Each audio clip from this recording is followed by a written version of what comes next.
그래서 일본인들이 먼저 어떻게 수탈했는지를 좀 보도록 하겠습니다. 여기서 시험 포인트는 일단 보자고. 자, 1910년에 우리나라가 망하잖아요. 그걸 기점으로 이렇게 그 세로선을 하나 긋는 거예요, 이렇게. 그리고 1919년 3월 1일 다 아시죠? 일제강점기에 벌어진 최고의 거족적 우리 민족운동이다, 이렇게 보시면 되겠습니다. 자, 그리고 1931년을 알아야 되는데 요때가 이제 만주사변이 벌어진 해예요. 일본이 배는 게 없어갖고 중국 만주를 공격한 해거든요.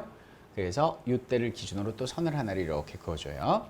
자, 그리고 1945년 8월 15일 이때 이제 우리는 광복이고 빛을 다시 받고 일본은 패망한 날짜가 되죠. 그래서 요때를 기준으로 또 세로선을 하나 그어줍니다. 자, 이 선을 갖다가 딱 가로선을 하나 그어주잖아요.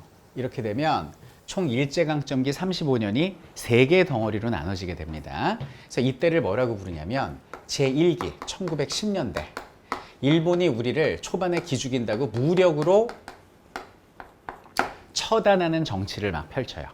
살벌했던 계엄령 이런 거 들어봤죠? 겪어보진 않았죠? 저는 다 겪어봤거든요. 계엄령이 한 10년간 무시무시한 시대다, 이렇게 보시면 됩니다. 자, 그러다가 여기는 3.1운동으로 우리가 본때를 보여주니까 일본이 깨갱한 거예요.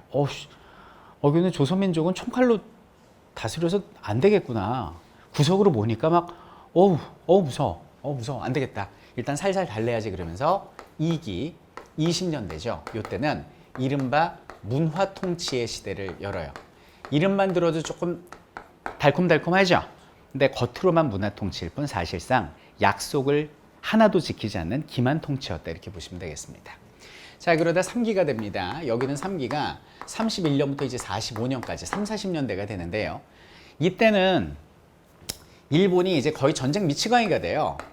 일단 일본의 경우는 우리나라를 뭐 같은 뭐 민족이네 이러면서 우리나라를 일단 병합을 했잖아, 1910년에. 그리고 여기는 여진족, 거란족 너희를 독립시켜주겠다. 왜 한족한테 지배당하냐 그러면서 만주로 쳐들어가서 만주사변을 벌이고 만주를 차지해. 말로는 독립시켜주는 것이지만 실제로는 뭐죠? 그냥 뭐 꼭두각시 국가. 그러니까 우리나라는 병합, 여기는 간섭, 원간섭기처럼 이렇게 가는 거예요. 그리고 나서 1937년에 어디로 쳐들어가면 중국 난징으로 쳐들어가. 이게 중일전쟁이에요. 그러니까 미국이 뭐라 그럴 거 아니야. 야, 일본 왜 이래? 너 미쳤어? 그만해. 그만!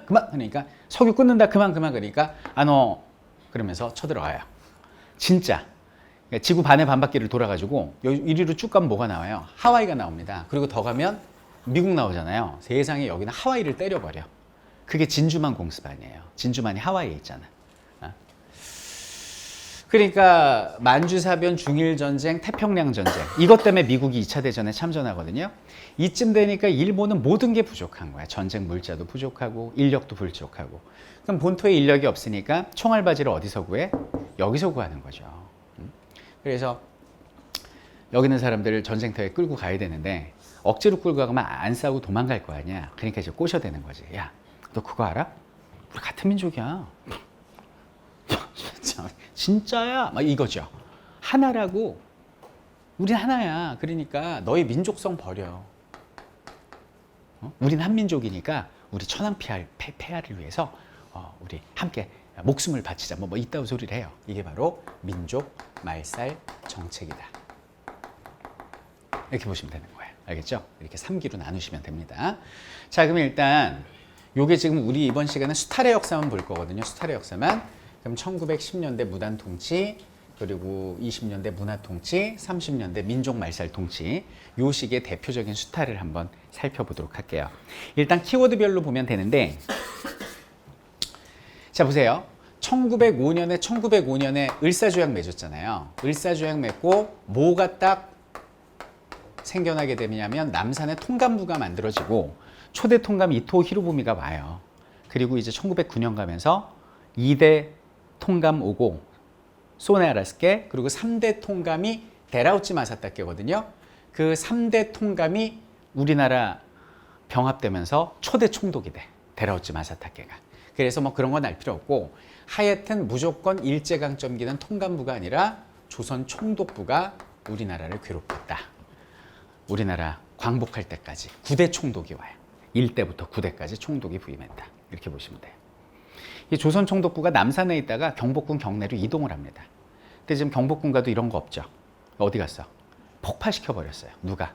YS 김영삼 전 대통령이 확실히 폭파하겠습니다. 그래서 폭파시켜 버렸어요. 화끈하시죠? 이거 봐요. 부셔버렸어요. 네. 과거사 정산이라고 그러면서. 그 전에는 그 초등학교를 국민학교라 그랬어요. 일제강점기 때부터. 황제의 국가에 신하된 백성의 학교. 근데 이제 초등으로 바꿨죠. 자, 총독부가 있고 총독부 산하에 뭐가 있냐면 헌병대장이 있습니다. 그래서 이때를 뭐라고 그러냐면 따라해보죠. 헌병경찰제.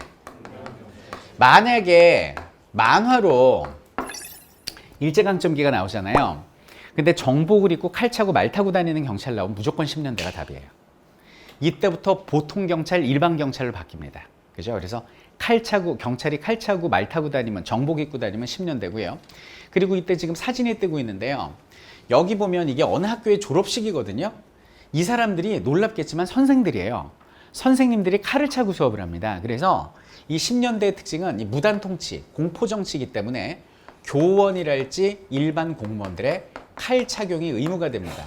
이 중에 혹시 그 선생님을 꿈꾸시는 분 한번 손 들어볼까요? 예, 칼 차셔야 돼요. 10년대라면.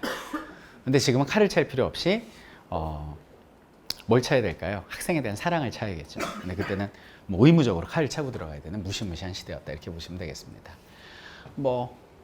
이런 것들이 대표적이고 그리고 이제 조선인의 말을 들어준다고 조선인 자문기관 중추원이란 걸 두기도 해요. 그런데 중추원은 한 번도 손실된 적이 없는 그런 유명무실한 기구였다. 이렇게 봐주시면 되겠습니다. 그리고 또 하나 시험에 잘 나오는 게 조선 태형령이 잘 나와요. 이 태형이 뭐냐면 맞는 형벌인데 조선시대에 많이 맞았잖아요. 근데 이게 가부기역 때 없어지거든. 잔인하다고 그래서. 근데 10년대 조선인을 대상으로만 부활을 해요. 그래서 이런 형틀에 막 매달려갖고 볼기작 때리고 그랬거든. 근데 이게 20년대 없어져요. 문화통치의 일환으로. 결국 이런 형틀이 나오고 맞는 만화가 나오면 무조건 몇 년대? 10년대 이렇게 봐주시면 되겠습니다. 자, 그리고 이제 경제적 그 침탈을 보면 10년대에 나올 수 있는 건 무조건 이거 꼭 기억하셔야 되는데, 자, 따라해보죠. 토지조사 사업. 자, 일본이 왜 우리나라의 토지를 조사하는 사업을 했을까? 자, 이건 간단해요. 자, 생각을 해보세요. 여러분들이 조선 총독이야. 이제 여기는 조선 백성, 지배를 해야 되잖아요. 그럼 각종 뭐를 만들어야 돼? 법령을 만들어야 지배를 하지. 그래서 이때 각종 법령을 만들어요. 토지조사령에 따른 토지조사 사업 이렇게 보시면 되겠고요. 토지조사령뿐만 아니라 조선인의 어떤 기업 성장을 저지하는 회사령이랄지 아니면 우리의 임야를 수탈하는 임야조사령, 우리의 어떤 황금어장을 수탈하는 어업령, 우리의 광산을 다 파헤쳐가는 광업령 등 령령령령 나오면 여기는 3기의 국가총동원령을 제외하고는 대부분이 10년대야. 근데 그 중에 시험엔 이게 나와요. 근데 중급에서는 1기 토지조사 사업, 이게 답일 가능성이 커. 그래도 내용은 간단히 알고 가야 되는데 결국 우리나라 토지를 수탈하기 위해서 얘들이 이거 한 거예요. 딱 와서 땅을 뺏어야겠거든. 명분이 없잖아요. 또 하나, 토지세 걷어야겠거든. 근데 대한제국 때부터 그 양전 사업하고 그랬잖아요. 보니까 뭔 소리인지도 모르겠으니까 다시 할게 이렇게 된 거지. 그래서 누가 토지를 얼만큼 가지고 있는지를 이제 재조사를 하는 거예요. 근데 이때 복잡한 서류 나눠주고 기간 짧게 해가지고 이 안에 신고하라고 그랬는데 다수의 농민들이 신고를 안 해요. 미신고 토지는 몰수예요. 울구불구해도 그냥 바로 군합발로 차버립니다. 다 뺄게요. 그래가지고 이때 황실 토지, 미신고, 농민들의 토지, 이게 전체 국토의 한 40% 정도 되거든요. 토지에. 그걸 조선 총독부가 먹어버리고 총독부는 토지조사 사업으로 빼앗은 땅을 동양척식 주식회사라는 일본의 회사에 넘기게 돼요. 그럼 여기는 동양척식 주식회사는 그 토지를 어디다가 이제 분할을 하느냐? 일본인 그 이민자들한테 이민자 광고를 내요. 그래서 당신들이 지금 일본에 있으면 소장농이지만 헐값으로 땅을 사서 이거 식민지 오면 대지주가 될 수 있습니다. 그래서 일본에서 자리 못 잡은 사람들이 많이 우리나라로 건너오게 됐다. 이렇게 보시면 되겠습니다. 회사령은요, 이건 신고제예요. 아니죠. 허가제예요. 허가제. 그래서 당금 교육 같은 경우도 이제 법인 설립을 할 때 그렇게 어렵진 않아요. 뭐 자본금 얼마에 뭐 이렇게 등기하고 하면은 누구나 우리나라는 이제 회사를 운영할 수가 있는데, 이 당시에는 회사를 조선에서 운영하려면은 조선 총독의 허가를 받아야 돼. 이건 회사하지 말란 얘기잖아요. 이런 식으로 옥죄였다. 이렇게 보시면 됩니다. 한 10년간 우리가 이런 정말 인간 이하의 대접을 받다가 도저히 참을 수가 없는 거죠. 그래서 안 되겠다 싶어서 1919년에 거족적 평화 만세 시위를 벌이게 됩니다. 그러니까 일본이 깜짝 놀란 거죠. 우리는 평화 시위였지만 칼이나 총보다 어떻게 보면 손에 든 태극기, 우리의 함성이 더 무서웠던 거죠. 국제 여론도 악화되고 이거 뭐 통치 자체가 안 되니까 큰일 났다 싶은 거예요. 그래서 당시 3대 총독으로 사이토 마코토라는 사람이 오게 되는데, 이 사람이 급기야 문화 통치를 표방하기에 이른다. 이렇게 보시면 돼요.